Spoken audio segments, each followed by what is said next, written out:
Here's everything announced at the State of Play. Sony held the first State of Play for 2023 with new announcements on PSVR2, third-party games, and Suicide Squad gameplay.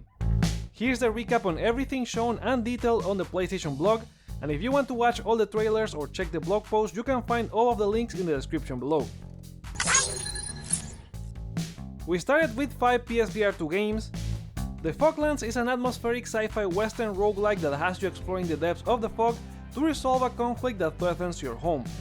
It will make use of the Sense controllers and the next-gen PSVR2 features to provide a new level of immersion. It comes out later this year. Next was Green Hell VR, where you play as Jake Higgins, a famous anthropologist lost in the Amazon jungle who must make it back to civilization by crafting tools and weapons to survive. It will make use of the Sense controllers, 3D audio, and haptic feedback for immersion. It launches later in 2023. Our third VR game was Synapse. It's a combat game that focuses on the use of gunplay and telekinesis for you to take down enemies, with many abilities and combat styles for you to discover. It has an interesting monochrome art style that showcases the PSVR2 display in stunning 4K HDR. Synapse launches exclusively for PSVR2 later this year. Moving on, we had Journey to Foundation, bringing to life the world of Isaac Asimov to VR. You play as Ward, an agent of the powerful Commission of Public Safety, sent to investigate the civil unrest at the edge of the Galactic Empire. Then fight or influence people's decisions and live with your choices. Journey to Foundation is out for PSVR2 this fall. The last PSVR2 game was Before Your Eyes, which launches this March 10th. It's a first-person narrative adventure telling the story of a soul's journey into the afterlife, using your real-life blinks as a form of interaction. As such, anyone can experience this emotional narrative without ever grabbing a controller.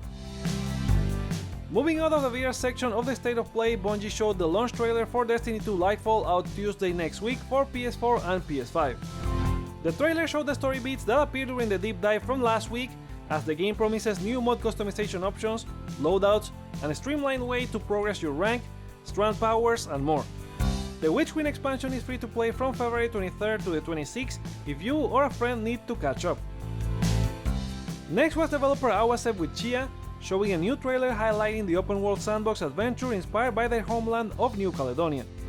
Tchia launches on March 21st for PS4 and PS5 and will be part of the PlayStation Plus catalog for extra, deluxe, and premium users. However, if you still want to buy the game, there will be a special Oledi edition, Oledi meaning thank you in Drehu, that will have costumes from the family of studios at Kepler Interactive, including Sifu, Scorn, Flintlock, and Cat Quest. Speaking of PlayStation Plus, they announced the lineup for March.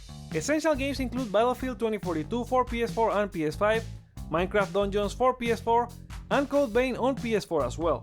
You can download these from March 7 till April the 3rd. They also reveal a few of the games coming to the game catalog, including the aforementioned Tchia on day 1, Uncharted The Legacy of Thieves Collection, Ghostwire Tokyo, Rainbow Six Extraction, and Immortals Phoenix Rising.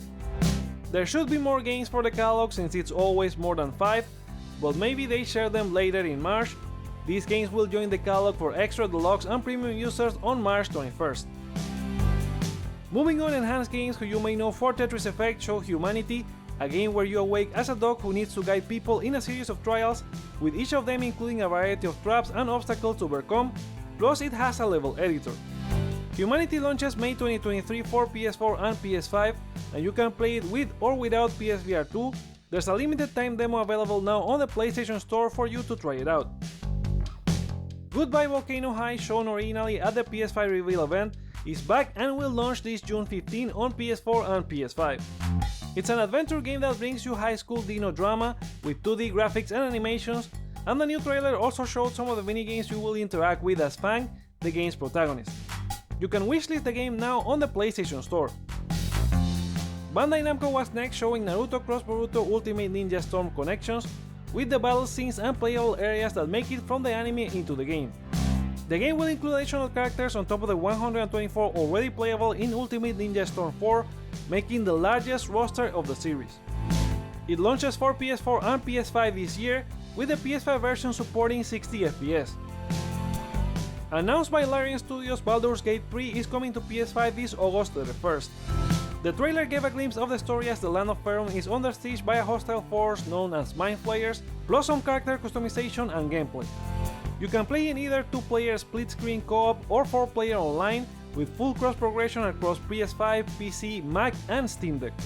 Larian Studios also shared details about the collector's edition, including a digital deluxe copy of the game, sticker sheet, a Mind Flayer figure and diorama, a 160-page hardcover art book, a cloth map of Ferron, a set of D&D inspired origin character sheets, a metal tadpole keyring, a Magic the Gathering booster pack, a custom engraved metal D20 plus an in-game version, and a certificate of authenticity. The deluxe edition of the game in turn includes a playable Bard's Own pack, an exclusive in-game dice skin, an adventurer's pouch with supplies, digital downloads of the Baldur's Gate 3 original soundtrack, artbook and character sheet, and a bunch of digital goodies inspired on Divinity Original Sin 2. Both the collector's and deluxe editions will include 72-hour early access to Act 1 of the game on August 28.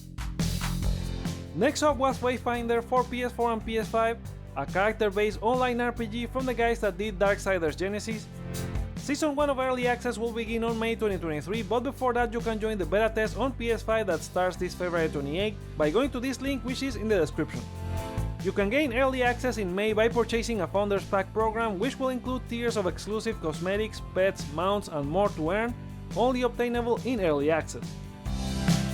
Capcom was next in the spotlight with 3 character showcases for Street Fighter 6, including returning characters Sanjeev and Cammy, plus newcomer Lily as part of the 18 character roster that will be available when the game launches for PS4 and PS5 this June 2nd.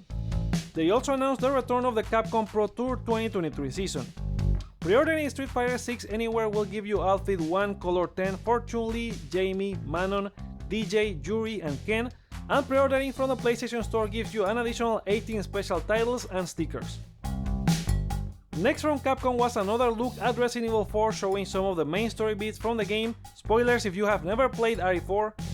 It finally reveals Sadler, shows Leon fighting terrifying groups of Ganados in the castle, Ashley's exploration segment, the mines which will partner you with Luis this time given he's got a bigger role now, Mike helping you in the island, and the showdown with Jack Krauser. Resident Evil 4 will also have a Mercenaries mode like the original, but won't ship on March 24, instead as a free post-launch DLC. And a special demo will be coming soon for both PS4 and PS5. The State of Play closed with a deep dive at gameplay and details from Suicide Squad Kill the Justice League from Rocksteady Studios. The gameplay showed Harley Quinn, Deadshot, Captain Boomerang and King Shark jumping around Metropolis with unique traversal mechanics, abilities, gunplay and melee as they take down hordes of enemies from Brainiac, all leading to a showdown against the Flash. The game also offers character customization options such as different weapons, mods, items and more to fit your playstyle. Suicide Squad is set 5 years after the events of Batman Arkham Knight, and it can be played solo with 3 bots taking the spots of your team, or with up to 3 friends. And the studio will support the game with new playable characters, weapons and missions after launch, plus they confirmed rumors of a battle pass saying it will only contain cosmetic items. Suicide Squad Kill the Justice League launches for PS5 this May 26. And that was everything announced at the State of Play plus extra information from the PlayStation blog. In my opinion there was a lot to like here, but held back by unexciting announcements, hence it was not a good State of Play, and most of it felt like it could have been announced in blog posts or Twitter.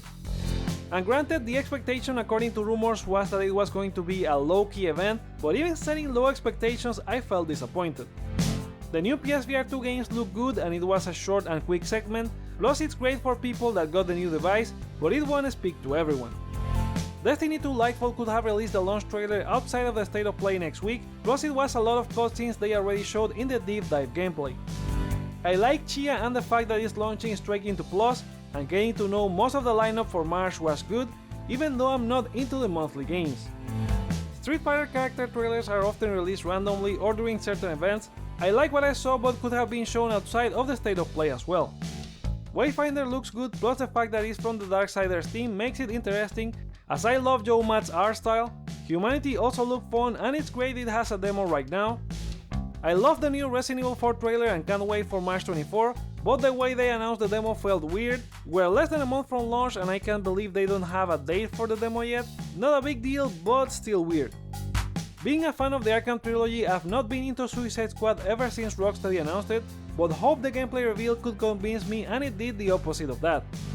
The world looks less detailed than Arkham Knight, a 2015 game, and the gameplay didn't woo me either, with most of the characters feeling samey as they shoot at enemies, despite the marked differences in traversal.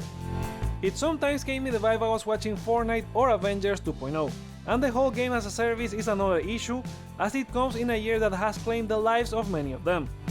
I don't hate games as a service, as a matter of fact I've played and enjoyed lots of The Division, and I'm trying to get back to Destiny, but if anything we have learned in these few months is that if companies don't have enough resources to dedicate purely to creating content, it will end up failing. It left me really disappointed in this being the next Rocksteady game, and a lot of people feel the same way as per the like-dislike ratio in the video. But what did you think about this state of play? What were your favorite games or announcements? Let us know in the comments below or vote in the poll on the community tab. Also, don't forget to let me know your feedback by liking or disliking this video, check out other videos you may enjoy while you're here, and consider subscribing for more on PlayStation. Thank you so much for watching, my name is Joseph, this is Hype for Games, and let's get hype!